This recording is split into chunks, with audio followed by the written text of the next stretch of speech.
Good evening. So thank you very much for the most gracious introduction. I'm always a bit nervous with getting introductions, but thank you very much. I appreciate it. And I have to extend my appreciation to Jasbir for also making the connection. I'd like to begin by acknowledging and recognizing that I speak from the traditional lands of the Lenape people, past and present, and honor with gratitude the land itself and the people who have stewarded it throughout the generations.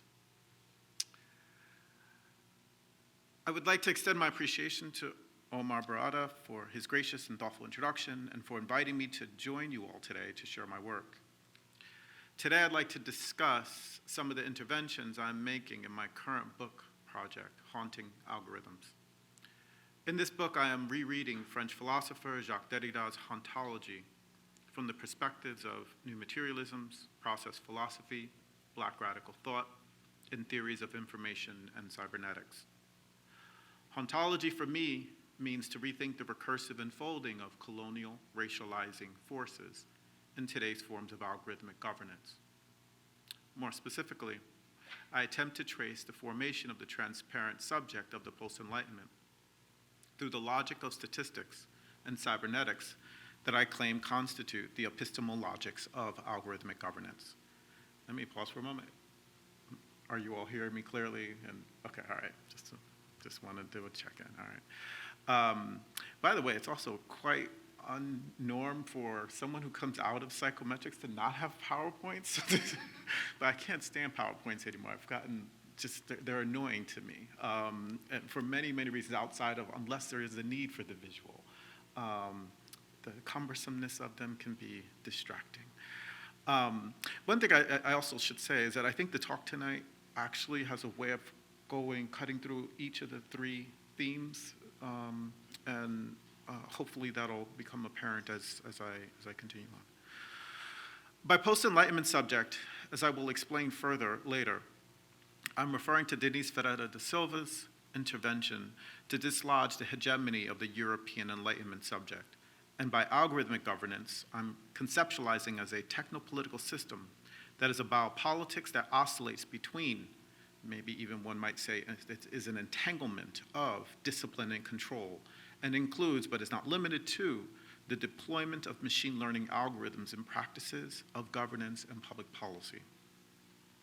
Today, I will focus my intervention on the particular and entangled relationship between Blackness and measurement. More specifically, I'm interested in continuing Black radical thought's interrogation of the category of the human, building upon the work of others in Black studies to develop an articulation of Blackness that is situated in techno-political systems, one that is inseparable from the logics of racial capitalism, and demonstrating via particular terms of modernity how the colonial formation of the post-Enlightenment subject configures in the logic and practices of measurement, including in the axiomatics of the mathematics of quantification. I will trace this intervention through a few examples of statistical methods that are foundational to educational measurement, speaking to their broad-reaching implications and the work they have long done and will continue to do in the biopolitics of disabling and debilitating racialized populations. In light of these interventions, I will leave off by discussing the generative force of the creative indeterminacies of Blackness and the potentiality for enabling a fugitivity in the ontoepistemologies of techno-political systems. I begin here with a discussion, an engagement of the history of racialism and engaging Cedric Robinson's articulations of the four distinct moments of racialism. Some of this is tracking through some history that will be quite familiar, but I'm going through it for a particular reason in order to speak to the entanglement of racialism and technology, or racial capitalism and technology. In critical race scholarship, the analysis of raciality often begins with the colonial capitalist enterprise of transatlantic enslavement. While this is an absolutely necessary social process that must be accounted for, it is not enough to understand the emergence of racialism, anti-Blackness, and racial capitalism. As Cedric Robinson argues, there are at least two previous moments of racialism that are critical to understanding the contemporary processes of raciality. I will discuss each of the 4 moments of racialism and their implications to the emergence of the global racial logics and the eventual inseparability of technology from the interest of racial capitalism. Some of the earliest social processes of hierarchizing and differentiating human groups was in Europe. The first moment of racialism was the racial ordering of European society from the formative period, extending into the medieval and feudal ages as blood and racial beliefs and legends. This early racialism during the developments of European civilization was grounded in class and caste-like formations of specific Europeans, such as the barbarians, and the idea of Christendom, which later became a crucial development in the second moment. These constructed differences were based on blood lineage and beliefs and myths about the regional divisions of Northern, Southern, Eastern, and Western Europe. Intra-European racialism, the hierarchizing and differentiating of human groups based on the fabrications of bloodlines, geographic divisions, and the domination of Christendom, planted very early a long and violently grown seed of hierarchized human difference for the interests of power and exploitation. The second phase, and maybe one of the most consequential ones, is one of the Islamic, i.e. Arab, Persian, Turkish, and African, domination of Mediterranean civilization. Beginning around the 5th century, Islamic people ruled, even enslaved, the people of the Mediterranean. The constituted religious antagonism between Christianity and Islam set the conditions for a theological discourse of the light versus dark, good versus evil, and the European focus on Christian ideology over medieval knowledge. As a result, there was forgive me for using this word, a retarding, if you will, a slowing down of European social and cultural life, which became known as the Dark Ages. More importantly, during this moment, what emerged is what may be the earliest formations of anti-blackness. As Cedric Robinson states, open quote, Islam, a faith that embraced a multiracial civilization incorporating peoples from Arabia, Africa, the Near East, the East, and Southern Europe, would be known by its armies, and Africans were prominent in its armies from the very beginning. Africans had fought in the pre-Islamic Arabian Wars, and within the 1st century of the Islamic era, the Christian 7th century, their presence had already been noted in the empires of Europe. 400 years later, when Christendom launched a furious counter-assault against the enemy whose very being mocked the beliefs of Europe and materially diminished its daily life, Islam and blackamoors was a familiar identity. The Christian encounter with Islam would have then both racial and economic resonances, end quote. This material and theological war that lasted over centuries shaped a consciousness in Europe that would have violent effects. The consciousness included the fear and hatred of blackamoors, the demonization of Islam, and the transfiguration of Muhammad, the prophet, into the Antichrist. These were the early developments of not simply a particular socio-political formation of raciality that has recursively configured in the hieroglyphics of the flesh, as Hortense Spillers would call it, of futures past, but as theological, ideological, social, and psychic constitution of anti-blackness. Anti-blackness here is not simply to function as a discursive, but a material process in hierarchical conditions of labor, and as such an affective technology toward the modulation and concentration of power and economic resources, but also eventually capital. In the third moment, Europe began to incorporate African, Asian, and peoples of the New World into the world system, emerging from late feudalism and merchant capitalism. The development of capital was tied to the racial ordering and exploitation of labor. In pursuit of direct routes to South Asia and resources, the conquistadors encountered the indigenous of the New World. As we know, the settler colonialism that began with the indigenous of the Americas began first with the forced enslavement of the indigenous, resulting in the killing of many indigenous peoples. This was also due to the Europeans bringing their diseases to the New World that had not been introduced to indigenous communities, and as such, lacked immunity or methods to treat. Think of the irony here in relation to our contemporary moment, at least within the past few years with the pandemic.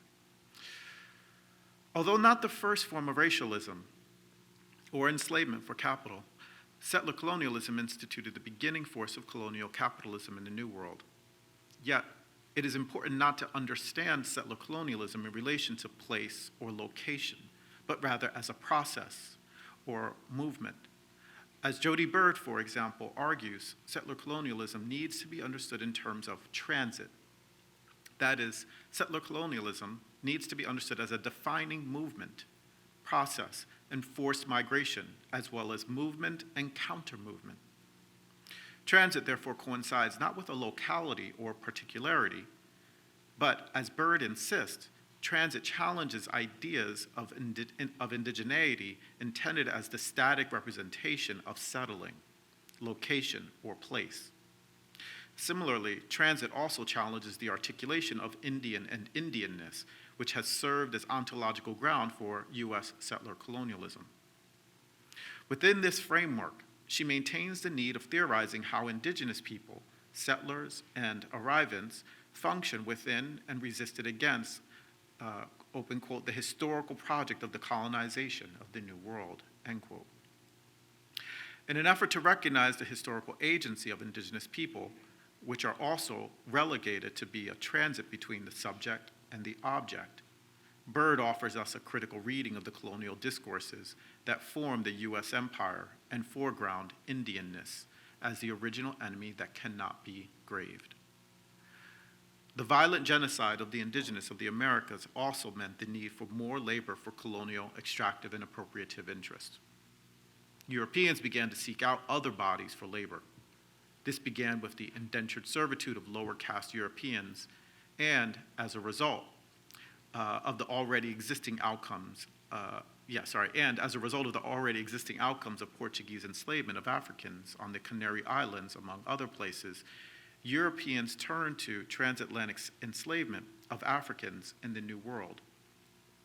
This was theologically justified based on Africans' recognition of Europeans' Christian God. If Africans were able to acknowledge their Christian God, then this constituted the Africans' humanity, and if not, then they were subject to enslavement. And of course, this was done in a foreign language. Ironically, a theological measure was used to constitute the non-humanity of the Africans and to legitimate enslavement. What's important here is not just the use of a theological measure for legitimating their colonial practice of dispossession and constituting the African subject as property, but also that this was entwined with and for the interest of capital. The bodies of the enslaved became resources of thermodynamic energy as a technology for the capital's interest in extraction of resources, appropriation and surplus profit from the machinic labor that is owned as property, not compensated and only maintained. While capitalism may have its groundings in the commerce and mercantile practices of the Genoese Italians, it was via colonial conquest and expansion that it began to take on a global process. Yet, this was enmeshed with Europe's long-existing racialism, anti-blackness, and the need for labor. As Lisa Lowe argues, open quote, the organization, expansion, and ideology of capitalist society was expressed through race, racial subjugation, and racial differences, end quote. While amount of land and resources were not in lack, the need for labor was key in the development of the Americas. The inseparability of capitalism and colonialism became very clear from the beginning developments of capitalism. As I discussed above, during pre-capital feudalism, there was intra-European racialism and Southern European enslavement by the Arabs.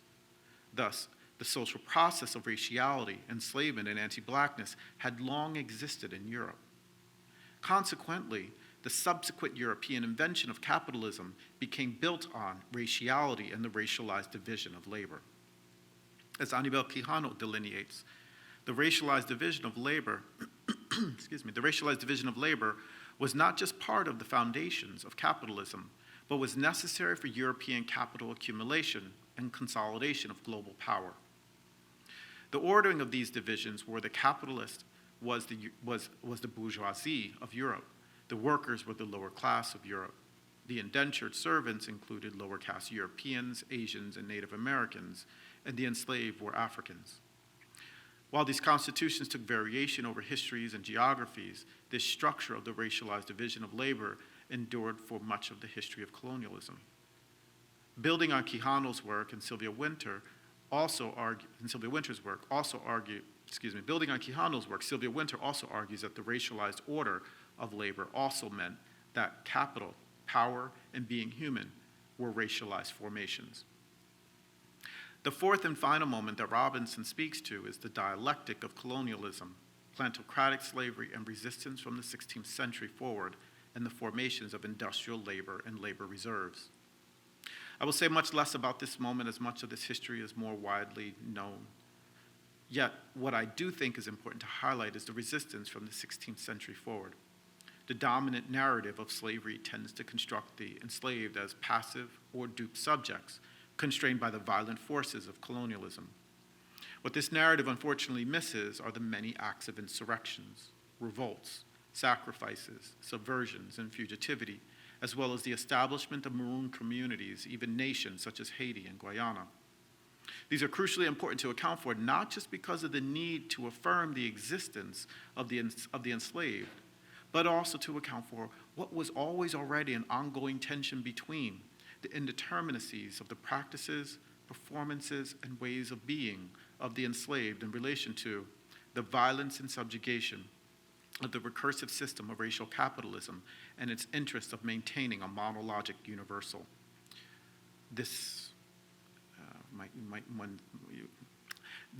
I'll come back to this idea, I'll come back to later in the talk. It is the monologic universal of European onto-epistemologies and the corollary racialized constitution of the human that I want to explicate and go after in relation to the development of technologies and practices of measurement and practices of measurement more fully. The developments of the Enlightenment and the Age of Reason were in direct relation to the interest, development, and legitimation of colonial capitalism. Prior to the Enlightenment, racialism and eventually colonialism were grounded in theological rationale. Because of a shift away from the myth-making of theology and the interest in reason for knowing, the Enlightenment displaced the authority of God as the adjudicator of knowledge and justice, centering reason as the necessary form of knowledge production. Wrapped up in the conquest and empire building of colonialism were the pursuits of all forms of extraction, including cultural artifacts that then became part of the sample of information that was collected and organized on human groups around the world. These are some of the stolen objects that can be found in the collections of the British Museum in London or the Louvre in Paris, which I'm sure is very familiar here. These efforts were not just to learn about human groups around the world, but also to legitimate difference. Difference in the Enlightenment was not just constructed based on physiognomy, but also based on a logic of temporal, i.e. historical development, and spatial, i.e. geographic difference. I will say more about this shortly. Although reason was initially understood to be an exclusive attribute of the mind, this became shifted to science, technology, history, and the market. This shift from the mind of the modernist subject to the instruments of science, technology, and history are what Max Horkheimer and Theodor Adorno refer to as instrumental reason. They argued that the Enlightenment advanced instrumental reason as a move of capitalism to replace or displace the reasoning of the human mind into other valued, even deified, social mechanisms and practices such as number, science, positivism, technology, and the market. While the Enlightenment aimed to dispel myths via the pursuit of truth and freedom through reason, Horkheimer and Adorno argued that because instrumental reason did not account for social and cultural historical context or the inability to capture everything of nature, that is, instrumental reasons or instrumentalities' inability to capture everything of nature, and as such distorting the real, instrumental reason produced more myths in place of myths. The shift to instrumental reason has been one of the dominant attributes and accomplishments of the post-Enlightenment, as its claims to technological and scientific achievements have brought about some of the fastest developments in the history of the category of the human. Yet, In the post-Enlightenment, the German philosopher Georg Wilhelm Friedrich Hegel developed a conceptualization of the human subject that consolidated between Immanuel Kant's articulation of the transcendental and, as such, the universalizing of European reason, with Johann Gottfried von Herder's theoretical account of difference as a product of cultural geographic difference and the production of tribalism due to prejudice. Through this consolidation, Hegel conceptualized a human subject that was based on the European universal of culture and reason, and all non-European subjects being characterized as some degree of distance from this. This is what Denise Berrada da Silva has characterized as a subject of the post-Enlightenment. For da Silva, the subject for Europe was a transparent subject, or has also been characterized as a liberal subject, or the all-knowing subject. In contrast, the non-European subject was an affectable subject, a subject that was endogenous to and shaped by the forces of nature. The affectable subject was not just a primitive subject, but also animalized. As Zacchaeus Jackson has highlighted, while Europeans had heard of primates, they did not see them until their colonialist encounters in Africa, and as such, discursively collapsing the people of Africa with the category of primates. Zacchaeus Jackson also sharply argues that the affectable subject was not simply constituted as partially human or non-human, but rather racial capitalism has oscillated the human, non-human constitution of the affectable subject through its situated and contingent necessities and interest. Regardless of inclusion to the category of the human, the subject of the post-Enlightenment was formed based on colonial logics of raciality. When instrumental reason replaced human reason via empiricism, this inaugurated another process associated with the empirical legitimation of hierarchized difference. In fact, it was the Hegelian or post-Enlightenment subject that informed many of the developments in science, technology, and governance. According to da Silva, or I should say, according to Berrada da Silva, Hegel introduced in the back door of the subject natural human difference into the liberal subject of modernism. This set the context for the later analytics of raciality of the sciences, that is, a comparative analysis establishing the scientific grounds for human difference.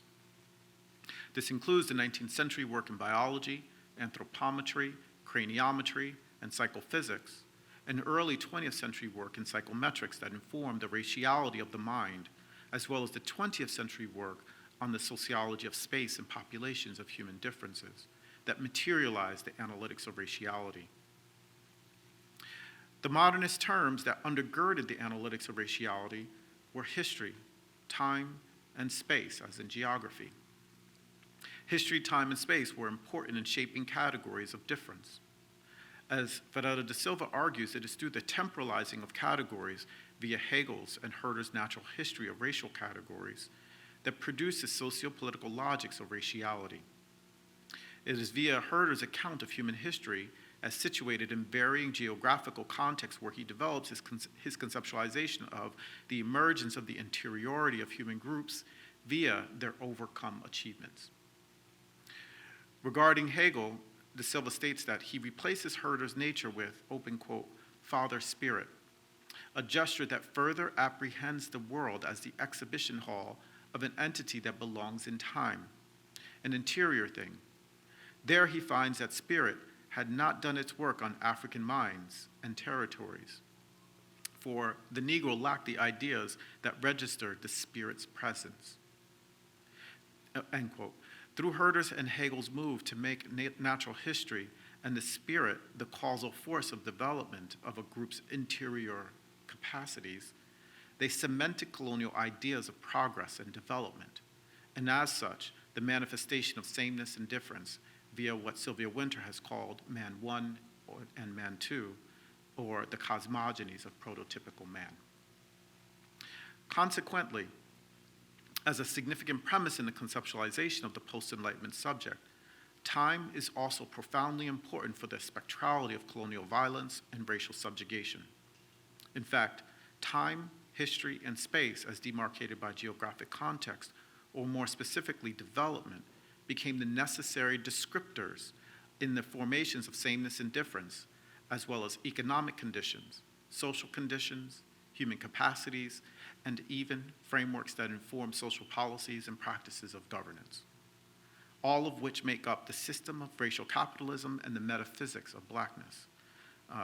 And I'll just even give a side sort of footnote here. I mean, it is the post-Enlightenment subject that then also becomes part of the formation of even political theories of liberalism and even what becomes understood as even discourses of justice even today, right? So even discourses around human rights are deeply grounded on the very formation of the post-Enlightenment subject. Racial capitalism as a system that emerges from the entanglement of colonial orders of racial classification with the social division of labor, capital, power, and being human is not simply grounded in anti-blackness, settler colonialism, and the appropriative logics of capital. While its forces of racial violence and subjugation are necessary for understanding the material and affective conditions of black lives, it is also not sufficient to fully apprehend blackness. As Fred Moten argues, blackness is both conditioned by the forces of racial capitalism, as well as shaped by the creative indeterminacies of black performances. Thus, accounting for the processes of racism and oppression are not enough. The examination of blackness necessitates the analytics of the infinite variability of black performances. These include the rhythms, the sonic, the tonal, the oral, the affective reverberations that are non-linearly or non-statically resonant of blackness. These are the material currents that run beneath the quotidian practices, the affective responses, the viscerality, and that which is activated in the flesh of non-conscious perception. Excuse me. It is also those acts, postures, practices, freestylings, and improvisations that seek to creatively affirm. Excuse me.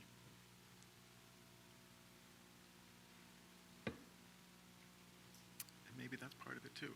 Let me bring that back. It is also those acts, postures, practices, freestylings, and improvisations that seek to creatively affirm, make do, become lines of flight and acts of fugitivity or acriminality. As I've argued in other places, the discursive formation of constituted deviance is always based on discourses of respectability, whiteness, and attempts to police and discipline the boundaries of the proper and improper, or the inappropriate, or the appropriate and inappropriate. What often exists in practices of deviance are political acts and pedagogical processes.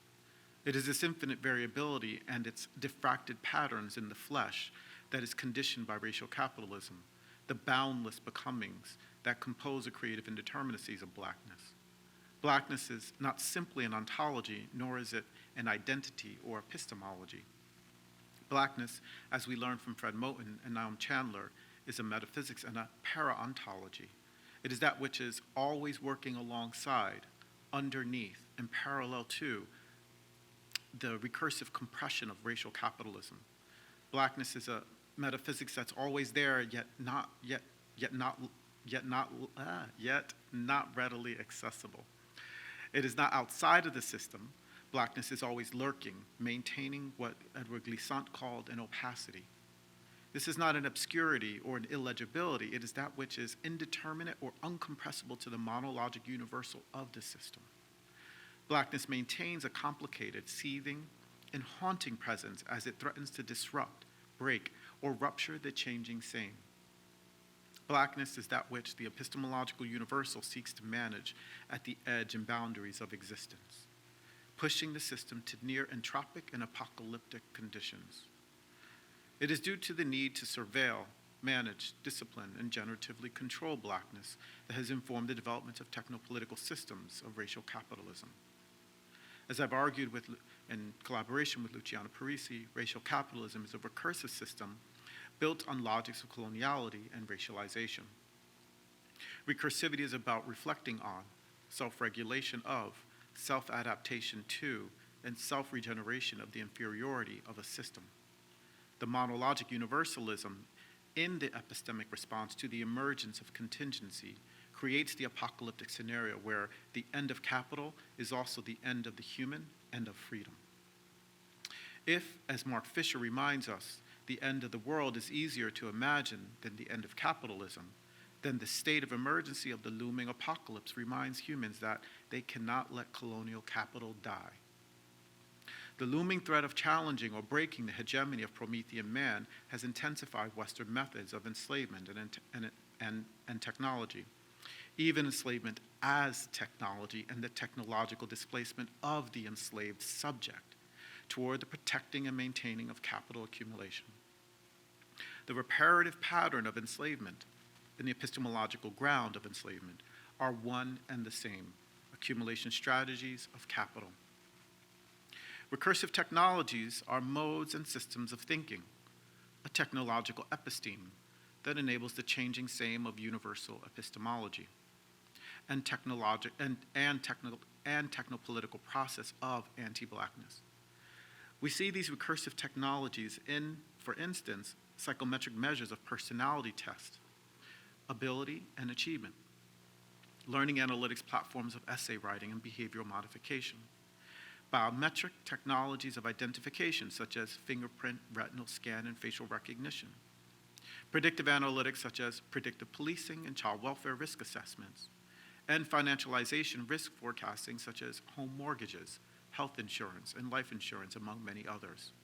Each of these technopolitical apparatuses of racial capitalism have in the axiomatics of their statistical and computational developments logics of anti-blackness, racialism, and the interest of maintaining the changing same of universal epistemology and capital accumulation. The technologies of racial capitalism have been designed to identify, categorize, scale, and manage the potential threats of blackness. Practices of measurement have long been necessitated for the interest of racialism, and racialism has always been a form of measurement. The observation of bodies, identifying difference, categorizing difference, and hierarchical scaling of difference, based on the epistemological universal of cosmogonies of man, are the base axiomatics of both racialism and measurement. While today we like to think of measurement as quantification, it does not have to be simply understood and reduced to quantification. In its simplest form, the categorizing of phenomena is a basic practice of measurement. It is what S.S. Stevens called a nominal scale. Racialism does not just include the categorization of bodies, but also includes the sociopolitical assumptions to those discursive formations, placing those categorized bodies on a hierarchical scaling, what S.S. Stevens named an ordinal scale. Thus, in the move to instrumental reason during the post-Enlightenment, measurement was not simply a logical extension of racialism, but, as I will delineate, racialism was a grounding concept to the development of empirical practices of measurement, and was built into the axiomatics of the mathematics of measurement. Put another way, racialism is a practice of measurement. Measurement is a process of racialism. In order to more clearly elucidate my argument of racial logics built into the axiomatics of measurement, I'd like to provide three well-used and known examples in statistics and computation: correlation, the logistic function, and differential calculus. Each of these are widely known and used statistical and mathematical methods for both statistical and computational approaches to measurement. Two of which are methods of the statistical theories that undergird classical and modern measurement theory, and the third was one of the mathematical methods that propelled the developments in computational methods. I will discuss each in turn, tracing how the method is designed to scale for the subject of the post-Enlightenment. The Pearson correlation coefficient is one of the earliest and most widely used statistics in the social sciences, more broadly, and for measurement in particular. The correlation coefficient was initially invented by Sir Francis Galton in order to study his interest in heredity and the homophily of populations. Galton is one of the major thinkers of biology and statistics, the founder of psychometrics, and the one who coined eugenics. His student, Carl Pearson, further developed the comparative method of the correlation coefficient in order to empirically legitimate his eugenic interest in the intellectual superiority of the Aryan race.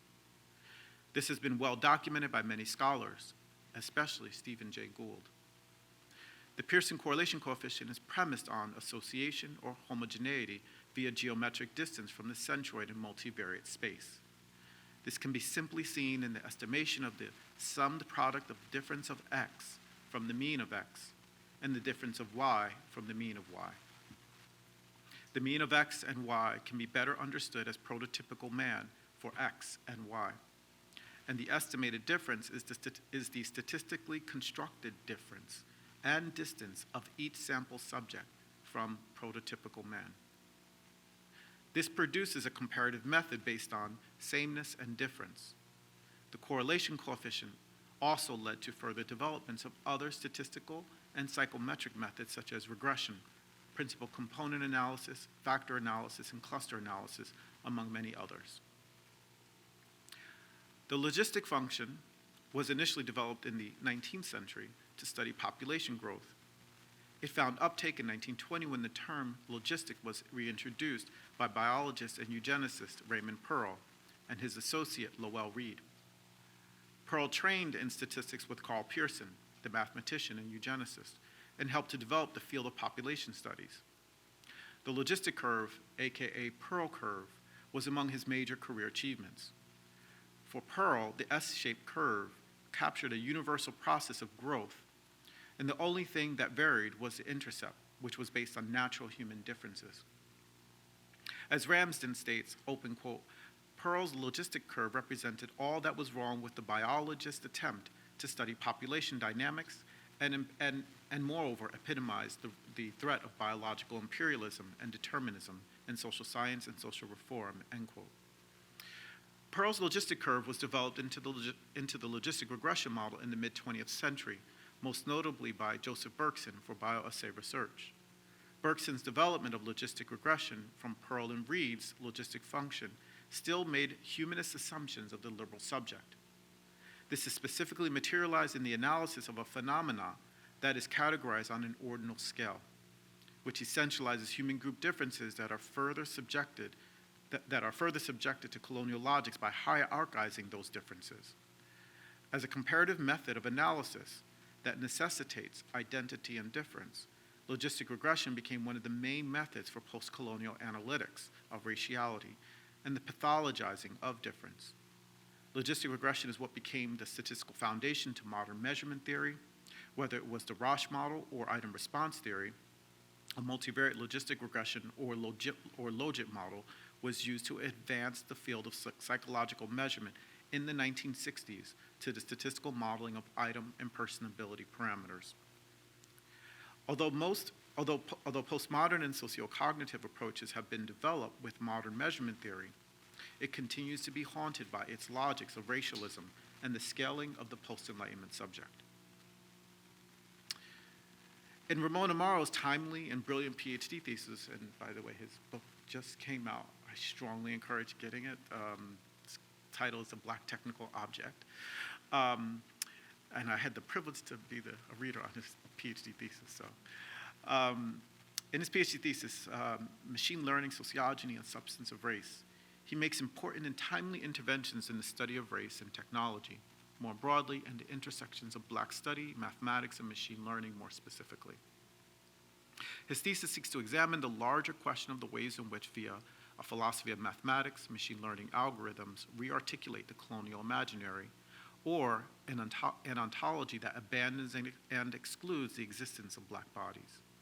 Via a close reading of Fanon's Black Skin, White Mask, alongside Sylvia Wynter, Freud, Hegel, Merleau-Ponty, Lacan, and Leibniz, among others, Amaro traces the racialized logics of colonialism to artificial neural network machine learning algorithms. This is a brilliant work that will be out that is out, I should say.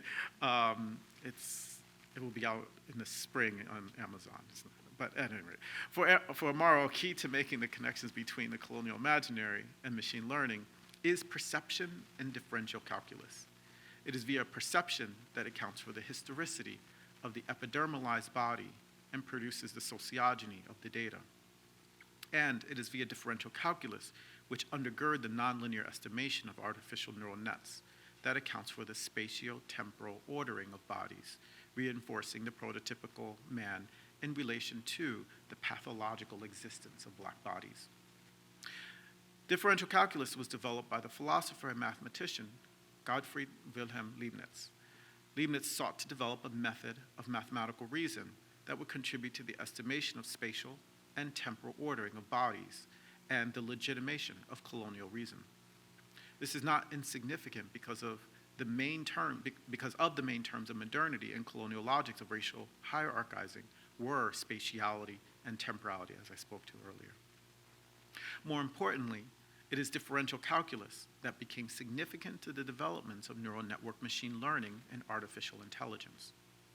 Although Warren McCulloch's and Warren Pitt's cybernetic theory of neural networks was developed in the mid-1940s, it was not until the advent of greater computational power and the identifying of differential calculus as a way to advance the computational processing of neural networks in the 1980s that brought about the advancements of neural network machine learning and later deep learning, among others.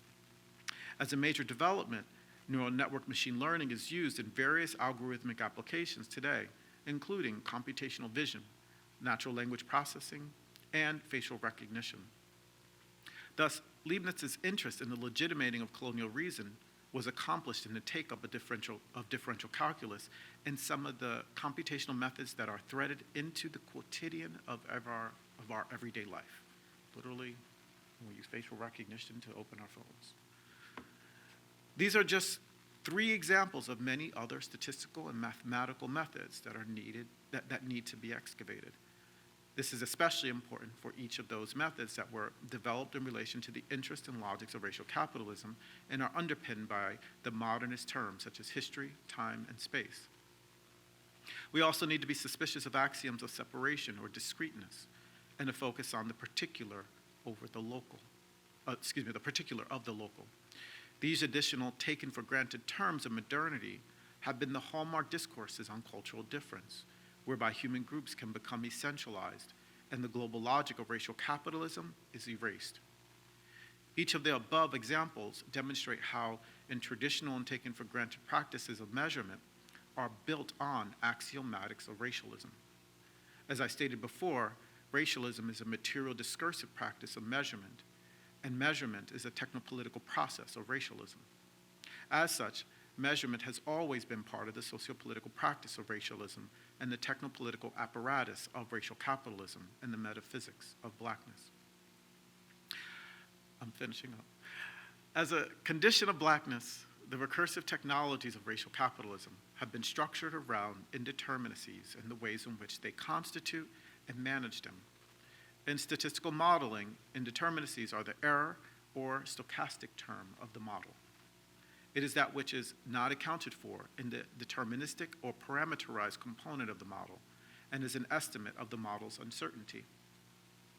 Statistical modeling seeks to reduce this error and uncertainty as much as possible through its modeling procedures of the variation of the phenomena of interest. Thus, the less error, the better the model performs, and the more error, the less well the model fits the data and is adequately modeling the phenomena of interest. In computational analytics, indeterminacies are not understood as error, but rather noise. And the interest or posture is not to account for or reduce the noise as much as possible, but rather to learn from it. In fact, in machine learning, the more noise the algorithm is learning from, the better it will likely perform. The algorithms fundamentally need noise and feed off of it in order to build the logics to their computational processing of information. In either case, indeterminacies play a significant role in how they process information, build models, and make sense of the world. What's also important to note here is that in any model, it is always based on a finite system that seeks to process the infinite information in the world. Thus, as we learn from Luciano Parisi's brilliant work on algorithmic thought, the finite model will always eventually approach information that is uncompressible to its system.